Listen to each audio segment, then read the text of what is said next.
Hello everyone, I'm Karen Hapuk from R5H and I will explain the materials today, passive and causative. Get ready to upgrade your English skills.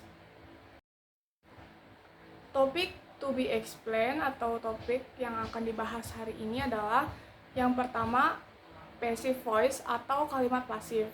Yang kedua, present versus past participles.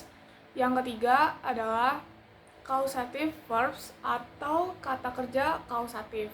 Yang keempat adalah exercise atau latihan. Yang kelima adalah conclusion atau kesimpulan. Passive voice. Ayo kita mulai dengan materi passive voice. A definition: the passive voice is used when the subject receive the action instead of doing it. Jadi kalimat pasif ini tuh digunakan ketika subjek menerima tindakan dan bukan melakukannya. B structure. Struktur utamanya adalah to be plus past participle atau verb 3. See examples. The report was written by Anna. The project will be completed next week. Next is forms of to be in the passive. Nah, bentuk to be ini akan berubah-ubah nih sesuai dengan tensisnya. Dan hal yang perlu diingat adalah yang pertama ada present simple seperti am, is, are. Contoh kalimatnya, the rooms are clean daily. Yang kedua, past simple. Ada was and were. Contohnya, the meeting was held yesterday. Yang ketiga, present perfect. Ada has and have been. Contohnya, the files have been updated. Yang keempat, future. Ada will be. Contohnya, the results will be announced soon. Yang kelima, modals. Ada can, must, and should be. Contohnya, the test must be completed today. Next is when to use the passive. Jadi, kapan ya kita sebaiknya menggunakan passive voice? Passive voice is common in formal writing atau tulisan formal seperti reports, textbooks, science, and official documents. Tujuannya supaya kita bisa lebih fokus ke aksinya atau ke hasilnya, bukan siapa pelakunya. The example is active, ada kalimatnya, people have used this application for years. Yang passive, this application has been used for years. Jadi fokusnya ini ke application. Next is using get in the passive. Sometimes get is used instead of be to make sentences more informal atau lebih santai dan informal. Example are they got lost on their ways to the site. Yang artinya mereka tersesat dalam perjalanan menuju lokasi. Dan satu lagi contohnya, do you often get asked questions about your work? Artinya, apakah kamu sering ditanya tentang pekerjaanmu? Next is present versus past participles. Present participles pakai ing describes what causes the feelings. Sedangkan past participle ditambahin ed atau verb 3 describes how someone feels. Nah, jadi present participle ditambahin sama ing ini menjelaskan apa yang menyebabkan perasaan itu. Sedangkan past participle ditambahkan dengan ed atau verb 3 menjelaskan bagaimana perasaan seseorang. Contoh kalimatnya ada the movie was amazing. Terus diubah menjadi I was amazed by the movie. Yang kedua, the story was interesting. Diubah menjadi she was interested in the story. Artinya, yang kalimat pertama, filmnya luar biasa, diganti aku merasa kagum dengan film itu. Kalimat yang kedua, ceritanya menarik, diganti menjadi dia tertarik pada ceritanya. Next is have as a causative verb. A meaning to ask or arrange for someone to do something, yang artinya meminta atau mengatur seseorang melakukan sesuatu. B structure, ada dua jenis strukturnya. Ada have plus person plus base verb. Kalau kamu mau meminta orang lain untuk melakukan aksi atau ada agennya nih. Nah, yang satu lagi ada have plus object plus past participle.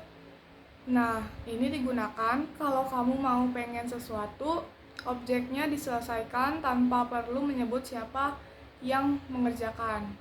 C. Examples. Contoh kalimatnya adalah the manager had the technicians modify the outlets. Selanjutnya ada I'm going to have my hair cut tomorrow. Next is get as a causative verbs. Jadi yang pertama ada meaning. Meaning atau artinya adalah to persuade or convince someone to do something, atau yang artinya membujuk atau meyakinkan seseorang untuk melakukan sesuatu. Yang B strukturnya adalah get plus person plus to plus verb. Ingat, pakai to ya. Yang C examples. Contoh kalimatnya adalah the coach got the team to practice earlier. Artinya pelatih membujuk tim. Selanjutnya, she got her friend to join the competition. Next is let as a causative verb. Jadi yang pertama ada meaning to give permission or allow someone to do something, yang artinya memberi izin atau mengizinkan. B structure atau strukturnya nih ada apa aja ya? Ada let plus person plus base verb. C examples. Contoh kalimatnya apa aja nih? Ada their employer lets them leave early on Fridays. Satu lagi ada contohnya, I don't let my kids watch violent movies. Next, our boss doesn't let us eat at our desk. Next ada don't let the expenses surpass $1,000. Next is make as a causative verb. A. Meaning to force or require someone to do something. Artinya digunakan saat mewajibkan seseorang melakukan sesuatu. B. Structure. Strukturnya ada apa aja? Ada make plus person plus base verb. C. Examples. Contoh kalimatnya nih, apa aja ya? Ada the manager had the technicians modify the outlets. Arti kalimatnya adalah manajer memaksa atau mewajibkan teknisi memperbaiki stop kontak. Selanjutnya, I'll have my assistant call you. Artinya, aku akan menyuruh asistennya meneleponmu.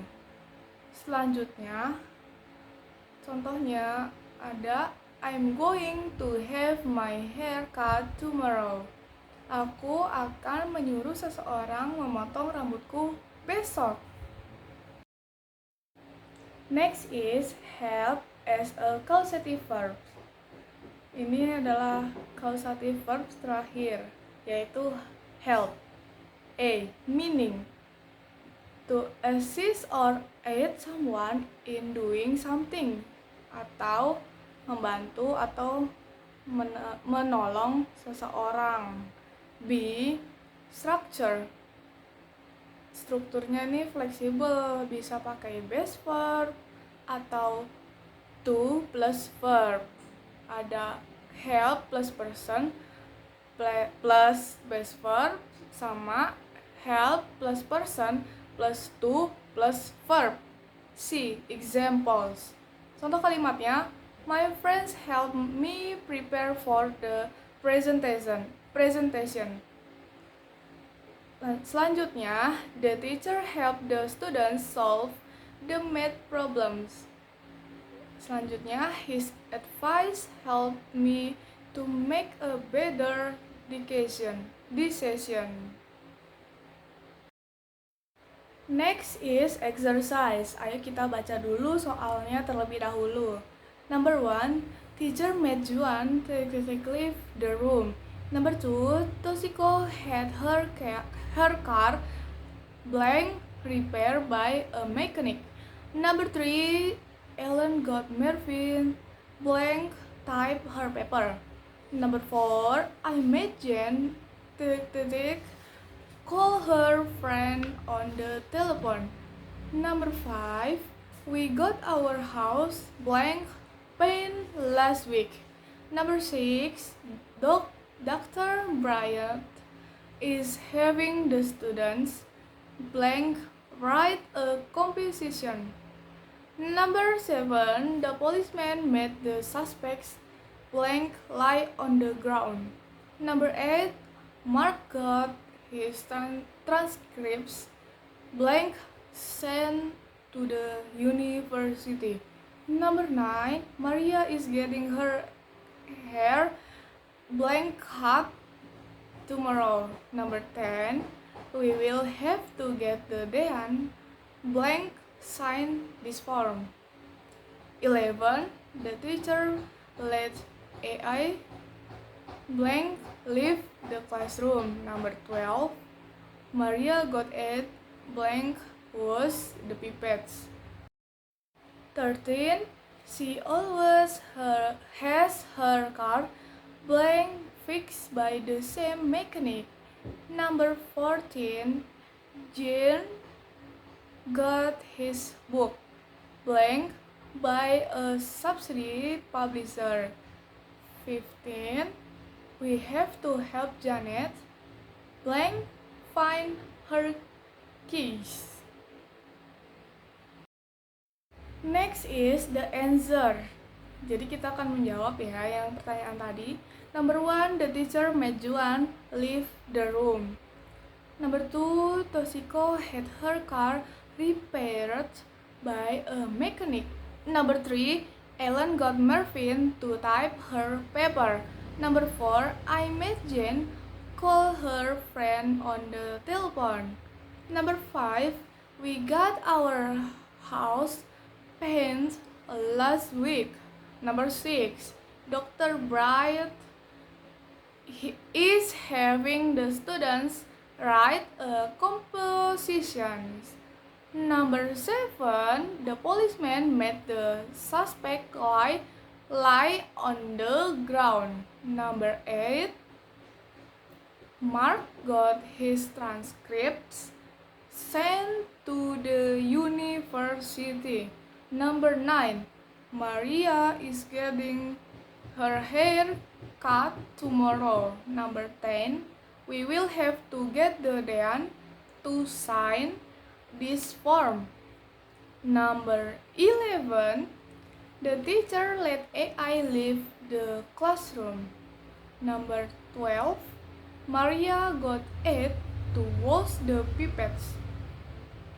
Number 13. She always has her car fixed by the same mechanic. Number 14. Jean got his book published by a subsidy publisher. Number 15. We have to help Janet find her keys atau bisa to find her keys. Next is conclusion. The passive voice and causative verbs are useful in English to make your sentences clearer. The passive voice focuses on the action or result instead of who does it.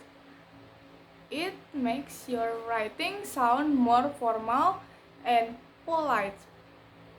Causative verbs show that someone causes or helps another person to do something. By learning how to use both, you can express your ideas better and sound more natural in daily life, school, or work. Jadi, passive voice dan causative verbs sangat berguna nih dalam bahasa Inggris. Karena apa? Karena bisa membuat kalimat kamu lebih jelas. Passive voice juga membuat kita fokus pada aksi atau hasilnya, bukan siapa yang melakukannya. Ini juga membuat tulisan kamu terdengar lebih formal dan sopan. Sementara itu, causative verbs berfungsi untuk menunjukkan kalau seseorang menyuruh, meminta, atau membantu orang lain melakukan sesuatu. Dengan menguasai keduanya, kamu bisa menyampaikan ide dengan lebih baik dan terdengar lebih natural saat kalian atau kamu semua ngobrol di sekolah atau di tempat kerja. And thank you so much for your great attention and watching this video. I hope you all feel more confident using the passive and causative verbs. Bye bye.